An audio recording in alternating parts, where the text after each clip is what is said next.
Merry Christmas, everyone. I've got a story of the ghost of Christmas past. It's something that occurred in 2007, just a few days before Christmas. I had lost my dad around the 19th, and he was buried on the 21st. And I remember coming home from the funeral, and, there was family here, and after everybody left, I had just a few hours to go before I had to get up and go to work. So I had to lay down for a nap. And I remember everyone was gone. It was cold. I turned the lights down and I went in and laid down. It was going to take a nap and then get up in a few hours and, like I said, go to work. I left my bedroom door open, and it was just me. I could hear cars going by outside, and I could hear the heater on, and sounds just seemed to echo. The finalization of losing my dad and it being Christmas was really hard. I think the lights I left on in the living room was the Christmas tree lights, and I think I had the TV on mute. And I was laying there trying to sleep, or trying to get to sleep, and I heard this noise. And it was loud. It was kind of like a boom and then another noise that wasn't as loud as the first one. And it sounded close. It was kind of scary. It sounded like it was in the house. And it was just me in the house. There was no one else. There were no animals at the time. And so I tried to logically explain it and think, well, maybe something on the front porch shifted and fell. But I thought, I shouldn't hear it that loud if it's on the front porch and outside.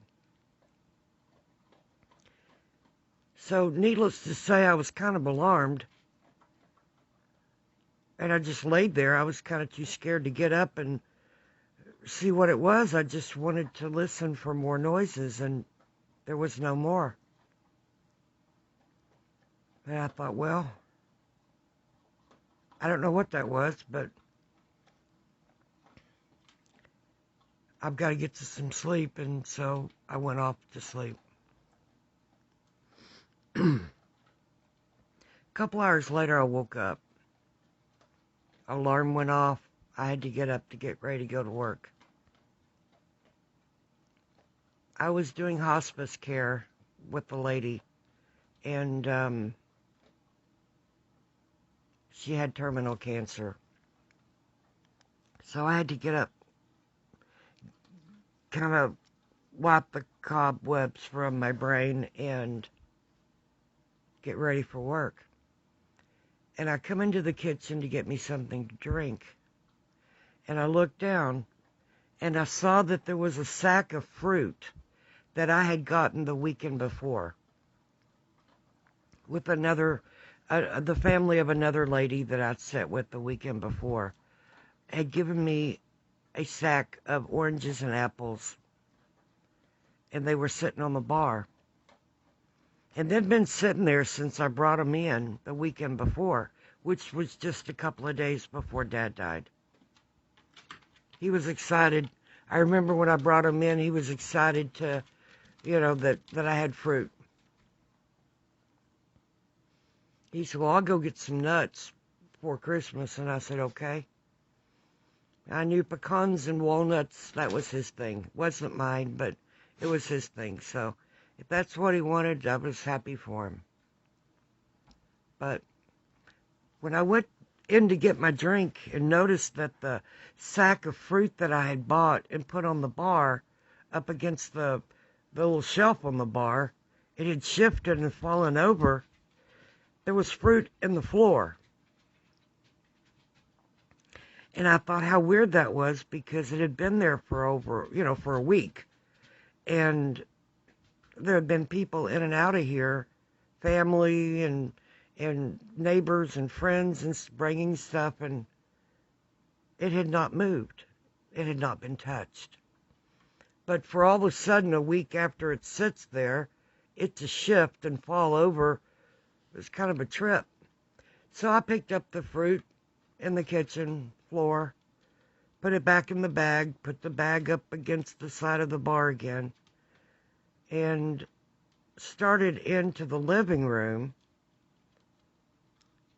to turn on a light, and there was an orange and an apple sitting right in front of my dad's chair. His recliner was on the north side of the living room. And where the orange and apple was where his feet would be if he was sitting in his chair. And to the left of that was the sack of pecans that he had went into town and bought at Albertsons the day he died. He died that night, and earlier that day, early morning, he had gone into Albertsons and bought the pecans. So they were right there to the left of his chair in front of his desk. And to the right, just less than a foot over, was the apple and orange. And I thought, what in the hell? How can fruit that's been sitting in a bag for a week shift, fall over, bounce off a cooler, because there was a cooler on the floor up against the back of the bar, and then those two of the pieces of fruit bounce the opposite direction 6 feet and then over 2 feet. And I thought, physics doesn't work that way. Once something starts momentum going one direction, it'll continue that direction unless it meets resistance. And yeah, it might bounce back a little, but not 6 feet and over 2. And so when I saw that, I stood there and looked at it and I went, yeah, I don't know what to make of that. I knew there were nobody else in here. I changed the locks after the funeral. And I knew that there was no animals in here that could have done that. But somehow that sack of fruit fell towards the west, bounced off the contents, some of it, bounced off the cooler, and then bounced to the east 6 feet, and then to the north over 2 feet, to the north. And I thought, yeah, that's not the way physics works. I mean, I'm no Einstein or scientist, but yeah, I know better than that. So I just stood there and looked at the fruit at the foot of Dad's chair and shook my head, and I thought, yeah, I can't deal with this right now. I got to go to work. So I went in, washed my face, and went to work. All night long, I kept thinking about that, trying to figure out what the hell had happened and how it could have happened or why. Couldn't figure it out. Well, the next day when I get off work, I come home. I go in the kitchen to get me something to drink, and I see the coffee maker on the counter. This coffee maker was a gift to my dad's. Now, for years, he had complained about every coffee maker he ever had there was a problem with. He didn't like the way it tasted, or didn't like the way it made, or didn't like the way you poured the water in it, or the lid wasn't right, or something. There was always an issue. He always tried to find. He was on the search, the quest, for the perfect coffee maker. And no matter where he looked, no matter how cheap one was at a yard sale, he'd get it and try and always have a problem with it. He couldn't figure it out. Couldn't find the right one. Well, then that put me on a quest, of course, to find him the right one. His birthday was only a few days after Christmas, so he really never got much of a birthday. So my goal was to get him one for his birthday. Or Christmas, whichever. But I wanted him to have a birthday gift and a Christmas gift under the tree. Well, probably a week and a half or so before Christmas, maybe closer to 2 weeks, I found the right coffee maker. I mean, it even looked nice. It was black and it had this really cool blue light, which I love blue. Cool blue light that lit it up, and you could program it. It would make coffee in the morning where you didn't even have to touch it. You know, that morning you could just smell it, and you could hit the button to just have it simmer and stay warm, but not, hot. And it was nifty. And I think when I bought it, I looked at it, I researched them, I thought I found the perfect one. So I get it, I wrap it, put it under the tree. Well, we're sitting there, and he keeps looking at the tree because I put lights on it and his gifts under it. And he looks at me and he looks at the tree, looks over at the TV, looks back at the tree again, he looks at me and he grins. And I thought, something just told me. I mean, literally an inner voice just said, let him open that coffee maker now. So I said, Daddy, would you like to open one of your gifts now? He goes, oh no, I'll wait till Christmas. I said, I really think you should open this one now. I think you would enjoy it. And he said, really? I said, yeah.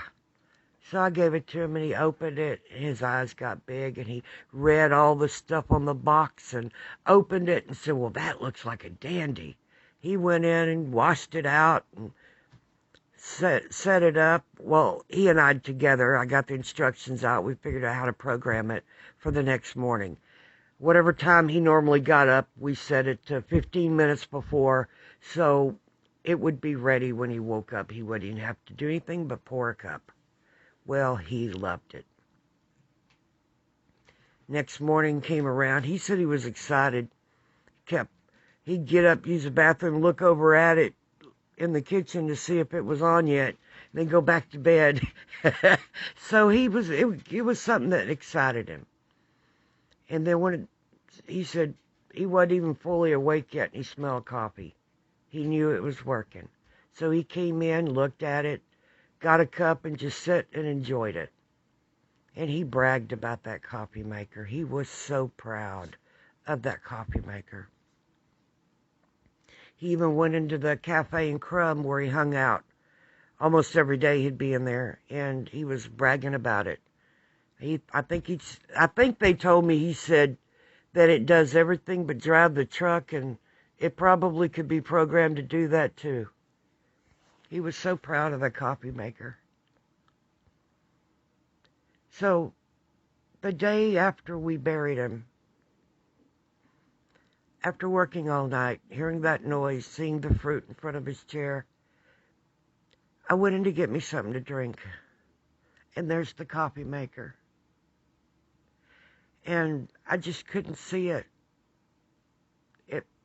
It broke me up. It broke my heart. I kept flashing back to the joy on his face, how happy he was to have it, how proud I was that he was happy. So I unplugged it, cleaned it, put it under the counter. Still had the box, put it in the box, put it under the counter. And for a couple of days, I kept getting a gnawing feeling at me to, that I ought to be ashamed for putting that away because I'll never use it. And I spent that kind of money on something that I'm putting away under the counter. So I thought, well, what can I do with this? I can't look at it. It upset me too much. And I'm not a coffee drinker, so I don't really want to keep it. And I thought about the cafe, downtown Crum, and his buddies down there that really enjoyed him, that owned the cafe. And so I went and actually left here and drove into town. And I said, I've got a question for you guys. I said,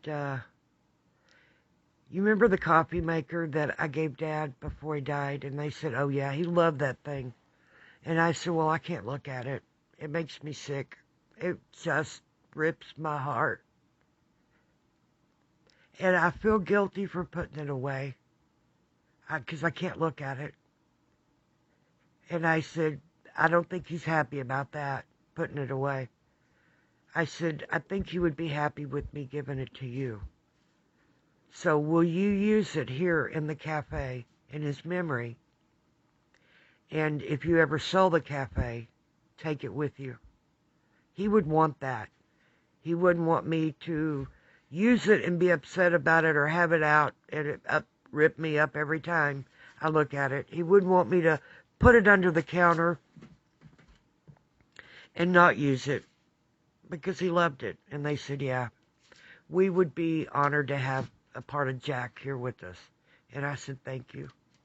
So I came home. I got it. I took it back to them. They fixed me something to eat. I was sitting there eating. And I said, you want to hear something weird? The night we buried Dad after the funeral, I told him about the sack of fruit, how it shifted somehow after sitting there for a week and not moving, but it shifted, fell towards the west, bounced off a cooler lid that was sitting under it, and then back to the east 6 feet, and then over to the north 2 feet. I said, now, I'm no Einstein, but physics doesn't work that way. I don't know what happened, how that happened.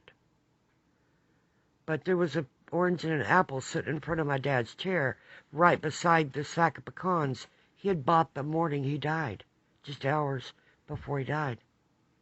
And they started laughing. Well, needless to say, I wasn't in the mood for laughter. I was not in a good frame of mind. And I said, what are you laughing about? I don't understand. And they said, that was your dad telling you Merry Christmas. And I said, explain. I don't understand. And they said, didn't he ever tell you? And they explained to me, they told me what he had told them a couple of weeks before he died. Or a couple of weeks earlier. They said that he had said people that were born in the 30s, they knew what hardship and being poor was all about. And sometimes all they got is fruit and nuts for Christmas. And so whenever there was oranges and apples and nuts, then they knew it was Christmas. And they were really grateful. And that was like the magic thing for them. And I said, that explains a lot. When I was growing up, he always made sure, right before Christmas, we got a fruit basket, oranges and apples, and when I say basket, Mom would get the basket out, or a big bowl, and he'd put fruit in it, and then he would give her money to go to the nut house, or he would go to the nut house, which was a store They called it the Nut House, and you could buy all kinds of nuts by the pound or half pound. And that store hadn't been open in many years now. But that morning, just hours before he died, probably about 12 hours before he died, he went into town and went and got nuts because he knew he already had fruit here because I'd brought it home the weekend before. So for him, that was Christmas. And they explained to me the orange and apple in front of his chair was his way of wishing me Merry Christmas.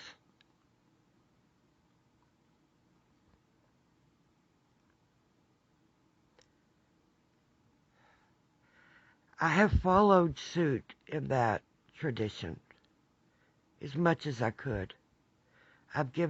Since then, I've given nuts and fruit to people. This year especially, after the hardships we've had in 2020, I've thought about the older people that were either neighbors or friends or parents of friends that are local, and I've got little sacks, and I put an apple, an orange, or 2 oranges, and a banana, and lots of walnuts and almonds, and some other little candies and cookies in it, and a card, and I've given it to them. A lot of people don't know about that tradition, about the old folks, the people in their 80s or 90s now. But to them, if they had oranges and apples and nuts, it was Christmas. That was the magic of Christmas. I remember before Dad passed, he and I were talking about ghosts and spirits and such. And, I had been a ghost hunter for many, many years. And I told him, if it's possible, visit me. You'll always be welcome here. I won't be freaked out. I might not realize it's you, but please come. Give me a sign. Well, I guess he gave me a sign. He wished me Merry Christmas.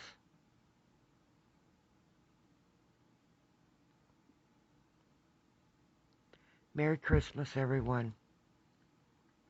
Remember those who are no longer physically with us, because in spirit they are. I guarantee it. Be safe, and thanks for listening.